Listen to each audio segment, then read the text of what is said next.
Ex serviceman यांच्यासाठी सगळ्यात पहिलं टेन्शन असतं की ऑन सर्व्हिस असताना रिटायरमेंट घेऊ का नको, का तर इकडं आल्यानंतर खरंच राज्य शासनाच्या नोकरीमध्ये आपलं काय होऊ शकतं का. आणि जे रिटायर झाले त्यांच्या डोक्यामध्ये असतं की याच्यासाठी आपण वेळ द्यावा का, का ह्या व्यतिरिक्त कुठंतरी आपण छोटी मोठी जे एक्स सर्व्हिसमॅनसाठी असणारी नोकरी करावी.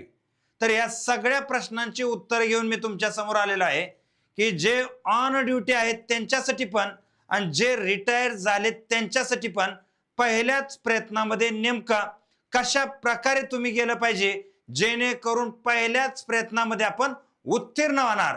आणि म्हणून हा व्हिडिओ शेवटपर्यंत बघा, का तर तुमच्या अभ्यासाची कंप्लीट दिशा इथून पुढे बदलणार आहे आणि टप्प्याटप्प्यानं हे सगळे मुद्दे क्लिअर होणार आहे. त्याच्या अगोदर माझी एक सर्वांना विनंती आहे की ज्या ज्या आपल्या बांधवापर्यंत हा व्हिडिओ पोहोचवता येतोय तितका त्याला पोचवा, का तर त्या प्रत्येकाच्या फायद्याचा हा विषय आहे. का तर येत्या कालावधीमध्ये जवळजवळ 50,000च्या वर MPSC ची ऍड येणार आहे आणि त्यामध्ये 15% रिझर्वेशन हे एक सर्व्हिसमॅन यांच्यासाठी असणार आहे. तर इथं सुरुवात करूयात की या ठिकाणी जी नवीन मोहीम आहे तुमची ती आपण आजपासून सुरू झाली असं मानूयात. आता ह्यामध्ये जर सगळ्यात पहिल्यांदा पाहायचं झालं तर तुमच्याकडे एक टेक्निकल ऍडव्हान्टेज आहे, ते म्हणजे सैनिकी शिस्त आहे आणि दररोजच्या अभ्यासासाठी अतिशय महत्वाचं अस्त्र तुमच्याकडे आहे. दुसरं म्हणजे वेळेवर अचूक नियंत्रण ठेवण्याची सवय तुम्हाला असल्यामुळं ह्या गोष्टी तुम्हाला सहज शक्य आहे. तिसरी गोष्ट म्हणजे दडपण कोणत्याही गोष्टीचं हाताळणं हे बेसिक ट्रेनिंग तुमचं झाल्यामुळं तुम्हाला हे सहज शक्य आहे. आणि चौथी गोष्ट मिशन फर्स्ट हा जो दृष्टिकोन तुम्ही आतापर्यंत शिकलेला आहे त्यामुळं सुद्धा हे सहजरित्या तुम्हाला सगळं काय शक्य आहे. याच्या अगोदर मी तुम्हाला काय टेक्निकल गोष्टी याच्या समजून सांगतो, त्या थोडक्यात लक्षात घ्या. फॉर एक्झाम्पल माझ्या समोर हे 2024च्या एक्झामच्या संदर्भात काय लिस्ट आहे, कट ऑफची लिस्ट आहे. ही प्रीची एक्झाम आहे बघा. आता या प्री मध्ये कसं झालं, 2 टप्प्यामध्ये एक्झाम होणार आहे, पुढची सुद्धा या 2 टप्प्यात एक्झाम होणार आहे. आपण जर ओपन कॅटेगरीचं बघितलं तुम्हाला ते झूम करून दिसणार नाही म्हणून मी तोंडी सांगतो. तर ओपन कॅटेगरीमध्ये मुलांचं मेरिट 48.25 लागलं बघा. त्यानंतर मुलींचं मेरिट 45.25 लागलं आणि त्याच ठिकाणी एक सर्व्हिसमॅन यांचं मेरिट 0.25 लागलं. हे प्रीचं म्हणजे सहजरित्या इथं आपण प्री क्वालिफाय होतो. आता ओपनची स्थिती आहे as it is SC category, ST category, DT, NT, ECBC, OBC सगळ्यांचीच ही स्थिती आहे. परंतु तुम्हाला थोडंसं मोठं आव्हान येतं ते म्हणजे मुख्य परीक्षेला.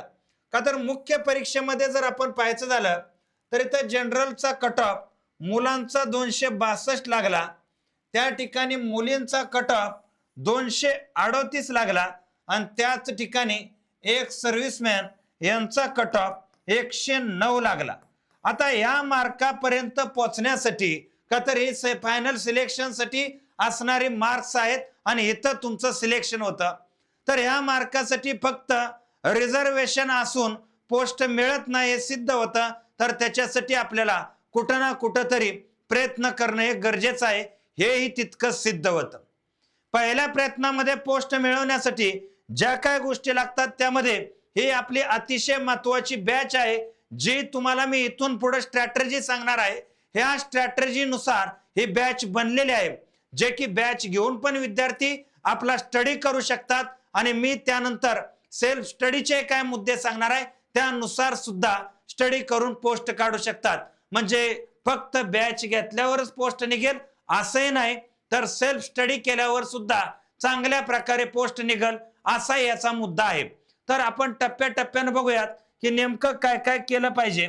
तर पहिला मुद्दा बघा, एक सर्व्हिसमॅन यांचा सगळ्यात मोठा गैरसमज आहे माजी सैनिकासाठी आरक्षण आहे म्हणजे आपले निवड नक्की होईल. पण आरक्षण हे केवळ संधी देतं, अंतिम निवड केवळ मिळवलेल्या गुणावर मेरिटवर आहे आणि म्हणून नेहमी सर्वोच्च गुण मिळवायची आपली ताकद ठेवायची. आता यामध्ये तुम्ही एक गोष्ट लक्षात घ्यायची आहे, ती म्हणजे कोणती, तर त्यामध्ये सगळ्यात पहिल्यांदा बघा तुम्हाला आता इथं राखीव जागा आहे, स्वतंत्र सेपरेट प्रवर्ग आहेत, त्यानंतर बरेचसे बेनिफिट आहेत. आता यामध्ये जर आपण पाहायचं झालं, एखाद्या एक्झाम मध्ये सिलेक्ट होण्यासाठी मी सांगतोय त्या प्रकारे 8 विषयाचा बेस तुम्हाला तयार करून ठेवायचा आहे. आणि या 8 विषयाचा बेस नेमका कसा तयार करायचा ते इथून पुढे ऐका. आता आपल्यासाठी महत्वाचे जे विषय आहेत, हे विषय पहिल्या टप्प्यामध्ये ह्या 3 विषयाबद्दल आपण बोलूयात. कोणता? इतिहास, राज्यघटना, भूगोल. दुसऱ्या टप्प्यामध्ये आपण बोलूयात अर्थशास्त्र, विज्ञान, चालू घडामोडी. तिसऱ्या टप्प्यामध्ये बोलू आपण गणित, बुद्धिमत्ता, मराठी आणि इंग्रजी. का तर एवढंच परीक्षेला आहे आणि एवढंच केलं तर तुम्हाला सांगतो एका फॉर्म मध्ये 3-3, 4-4 पद सुद्धा सहजरित्या तुम्हाला प्राप्त होतात. हा आतापर्यंतचा इतिहास आहे एक सर्व्हिसमॅनचा. जर आपण पाहायचं झालं ना, तर पहिल्यांदा हा विषय परफेक्ट कसा करायचा तुम्हाला सांगतो. हा आहे इतिहास विषय. पूर्व आणि मुख्य दोन्ही पेपरसाठी हा विषय अतिशय महत्वाचा आहे. जरी एमपीएससी कडे आता या सगळ्या सरळ सेवा आल्या असतील तरी इतिहासाचं वेटेज आहे तेच राहणार असतं. त्याच्यामुळं हा विषय आपल्याला पक्का करावाच लागतो. आता यामध्ये आपल्याला प्रमुखपणे इतिहासाचा अभ्यास करताना आधुनिक भारत आणि आधुनिक महाराष्ट्राचा इतिहास अभ्यासावा लागतो आणि त्याच्याबरोबर सामाजिक सुधारणेच्या चळवळी ह्याचा अभ्यास करावा लागतो. आता एवढं करण्यासाठी एक बेसिक गोष्ट तुम्हाला सांगतो. 11वीचं जे ओल्ड जुनं स्टेट बोर्डचं पुस्तक आहे, एवढं जरी या विषयासाठी केलं ना तरी सुद्धा या विषयासाठी लागणाऱ्या मार्कापैकी एक 70 ते 75% मार्क तुमची त्याच पुस्तकातनं बरोबर येतात. कोणत्या? इतिहास विषयाच्या पुस्तकातून. आता यामध्ये जर आपण पाहायचं झालं ना तर आता पुढचा विषय बघा, 11वीचं ओल्ड पुस्तक मिळेल कुठं? तर डिस्क्रिप्शन मध्ये आपल्या टेलिग्रामची लिंक आहे, त्या लिंकवर जावा, टेलिग्राम जॉईन करा आणि त्या ठिकाणी पिन सेक्शन मध्ये ते 11वीचं जुनं इतिहासाचं पुस्तक आहे ते तुम्हाला मी ऍड करून दिलेलं आहे. आता दुसरा मुद्दा असतो राज्यघटनेचा अभ्यास करायचा आहे. आता राज्यघटनेचा अभ्यास नेमका करायचा, नेमका किती करायचा, किती सोडायचा, हा सगळ्यात मोठा क्वेश्चन तुमच्या समोर इथं उभा राहतो.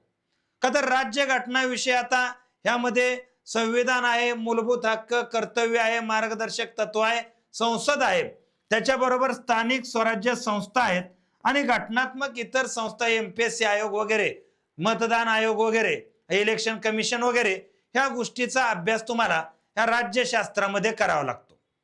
आता ह्याच्यासाठी एक साधं सरळ नियम आहे बघा.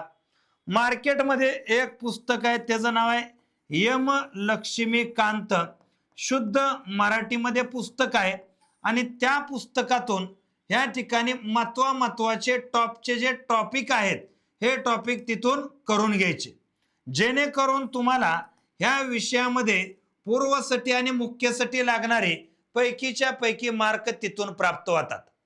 आता बघा, विद्यार्थ्यांपुढे मोठा क्वेश्चन तयार होतो की हे वाचायचं तर नेमकं वाचायचं कसं, त्याची टेक्निक तुम्हाला मी पुढे सांगतो की वाचलेलं लक्षात पण कसं राहतं आणि कशा प्रकारे त्याच्या नोट्स काढायच्या. आता पहिल्या टप्प्यात मी फक्त काय स्टडी मटेरियल सांगतो, ते स्टडी मटेरियल लक्षात ठेवा. भूगोलसाठी तुम्हाला महाराष्ट्राचा भूगोल, भारताचा भूगोल, हवामान, नद्या सगळं आहे आणि याच्यासाठी काहीच करू नका.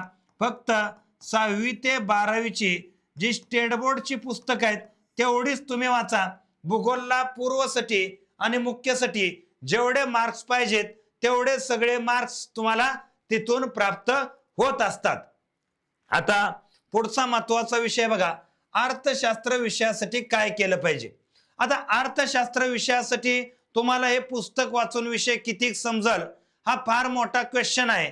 का तर यामध्ये बघा, यामध्ये बरेचशा कन्सेप्ट आहेत, बऱ्याचशा गोष्टी आहेत ज्या समजायला थोड्याशा कठीण राहतात. आता परत काय होतं बघा, परत याला मी स्टडी मटेरियल सांगणार पण ते स्टडी मटेरियल झेपत नाही, सोसत नाही. आता एक्झाम्पल म्हणून एक गोष्ट तुम्हाला मी सांगतो तेवढी बघा कशी असते की खरंच याच्यासाठी वाचन पाहिजे का कुणाचं मार्गदर्शन पाहिजे, हा पण एक लय मोठा क्वेश्चन आहे. मी जे सांगतोय स्टडी मटेरियल ते वाचून तुमचा रिझल्ट येणार आहे, त्यामध्ये कुठला डाऊट नाही. पण एखादं पुस्तक वाचताना नेमकं काय वाचलं पाहिजे, किती वाचलं पाहिजे, काय धरलं पाहिजे, काय सोडलं पाहिजे, महत्वाचे टॉपिक कोणते, त्याच्या महत्वाच्या नोट्स कोणत्या, हे समजून यायला थोडंसं अवघड जातं.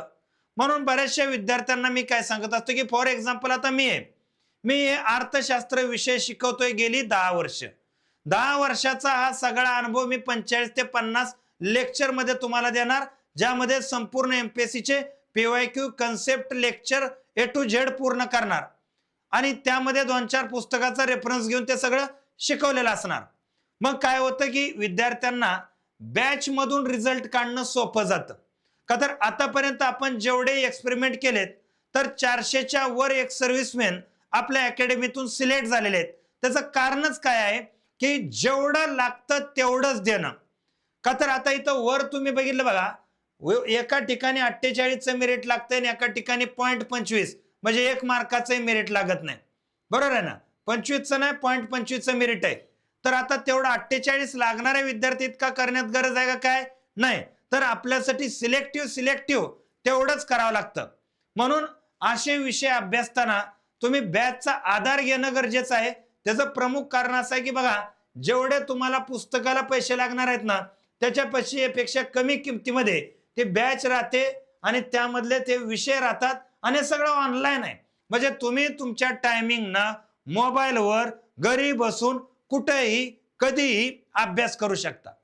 आता अर्थशास्त्रासाठी रंजन कोळंबेंचं पुस्तक तुम्ही वाचू शकता, ज्यामध्ये जे सुरुवातीचे महत्वाचे चॅप्टर आहेत, हे महत्वाचे सुरुवातीचे फक्त तुम्हाला त्यातले 13 चॅप्टर करायचे आहेत.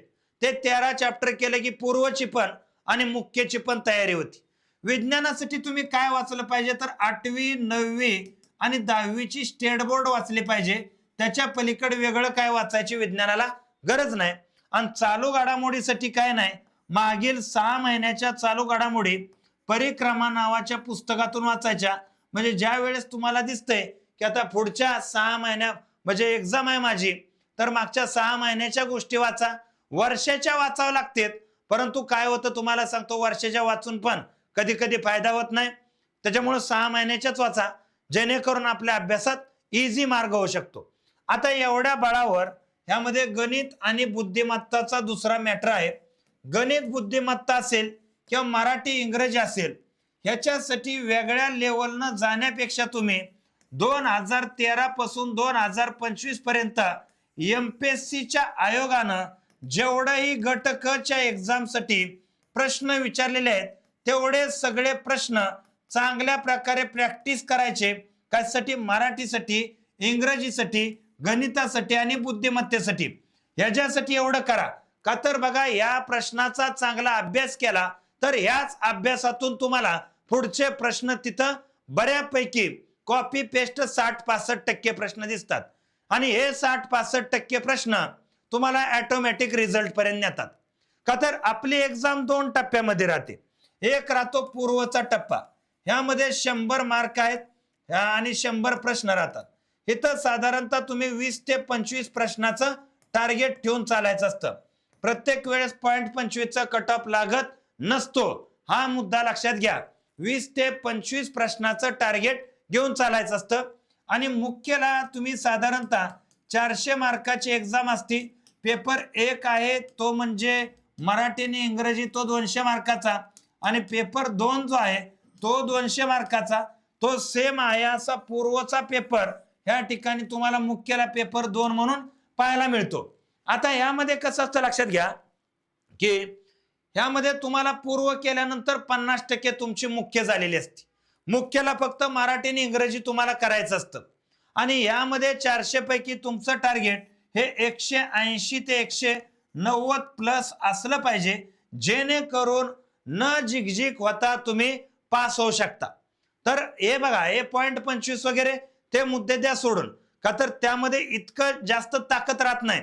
आणि हे सगळं करताना एक प्रॉपर मार्गाने जर तुम्ही आतापासून गेले, प्रॉपर वेनं जर हे तुम्ही सगळे पुस्तकं जमा केली, त्याच्या प्रॉपर नोट्स बनवल्या, तर साधारणतः 1 वर्षाच्या अभ्यासात सगळी पदं प्राप्त होतात. किती? 1 वर्षाच्या अभ्यासामध्ये ही सगळी पदं प्राप्त होतात, काय अडचण येत नाही. आता याच्या पुढे जाऊन तुम्हाला काय गोष्टी सांगतो. की काय गोष्टी लक्षात घ्यायच्या असतात बा, की तुम्ही यामध्ये डेली हे तर अभ्यास करायचा, ह्याच्याबरोबर आयोगाने विचारलेले MCQ सोडवायचे, त्याच्यासाठी मार्केटमध्ये पुस्तक आहेत, कंबाईन ग्रुप बी चं विश्लेषण केलेले, समजा इतिहास वाचताय तर इतिहासाचे प्रश्न सोडवा, विज्ञान वाचताय विज्ञानाचे प्रश्न सोडवा, भूगोल वाचताय भूगोलचे प्रश्न सोडवा. ह्या प्रश्नांची जितकी प्रॅक्टिस तुम्ही करणार तितकं तुम्हाला सांगतो तुमचा फायदा आहे. जे ऑन सर्व्हिस आहेत त्यांनी जर आठवड्यातून या ठिकाणी साधारणतः एक 6-7 तास काढले आणि हे 6-7 तास काढले आठवड्यातून, दिवसातून नाही म्हणत, आठवड्यातून, तर एक 8-10 महिन्यामध्ये तुमचा कंप्लीट अभ्यास होतो आणि तुम्ही कंप्लीट जे आहे कॉन्फिडंटली रिटायरमेंट घेऊ शकता, त्यामध्ये काय डाऊट येत नाही. दुसरा मुद्दा जो असतो यामध्ये, तो मुद्दा लक्षात घ्या की PYQचा अभ्यास, आठवड्याला मॉक टेस्ट, ॲनालिसिस, हे सगळे एक परीक्षा पास होण्यासाठी सर्वांनीच करणं गरजेचं आहे. म्हणून यामध्ये तुम्हाला काय आहे तर हे सगळं स्टडी मटेरियल घेऊन एक 7 ते 8 महिने चांगल्या रीतीने अभ्यास केला तर 7 ते 8 महिन्यामध्ये एक खूप चांगली पोस्ट मिळते, ह्यामध्ये कुठलीच अडचण राहत नाही. का तर बघा, कुठलंही सक्सेस प्राप्त करायला ज्या महत्त्वाच्या गोष्टी असतात त्यामध्ये एक म्हणजे मिशन फर्स्ट लेवलना एक गोष्ट लक्षात ठेवा की साधारणतः पाया भक्कम करावा लागतो, त्याच्याबरोबर MCQचा चांगला अभ्यास करावा लागतो, मोबाईलचा मर्यादित वापर तुम्हाला करावा लागतो. केवळ आरक्षण आहे म्हणून पोस्ट मिळत नसते, तर स्वतःच्या तयारीवर विश्वास ठेवा आणि पोस्ट मिळवा. का तर एक गोष्ट लक्षात घ्या, ज्या वेळेस तुम्ही अशा प्रकारे एखादं पद प्राप्त करताय आणि या ठिकाणी सर्व्हिस मध्ये येत आहे तर तुमच्या शिस्तीचा, मेहनतीचा, याचा सगळ्याचाच फायदा इकडे होत असतो. का तर तुमचा जरी गणवेश बदलला तर या ठिकाणी समाजसेवा जी आहे ही संधी तुम्हाला आज सुद्धा कायम आहे आणि कायम राहत असते. आणि म्हणून याच्यासाठी सगळ्यात मोठं अस्त्र आहे ते म्हणजे अभ्यासच करणं आहे. ह्याला कोणता शॉर्टकट नाही. ह्याला तुम्हाला असं सांगतो की कोण तुम्हाला म्हणत असेल पैसे भरून, पैसे काढून, अमकं करून, फलानं करून जर काय मिळत असेल तर असलं काहीही यामध्ये मिळत नाही. निव्वळ कष्ट, 7-8 महिन्याचं कष्ट घ्यायचं आणि 7 ते 8 महिन्यामध्ये पाहिजे ती पोस्ट मिळवायची. आणि हे मिळवताना तुम्हाला आमची अकॅडमी, आपली संपूर्ण टीम ही कायम स्वरूपी तुमच्या बरोबर उभा आहे, ही गोष्ट लक्षात घ्या.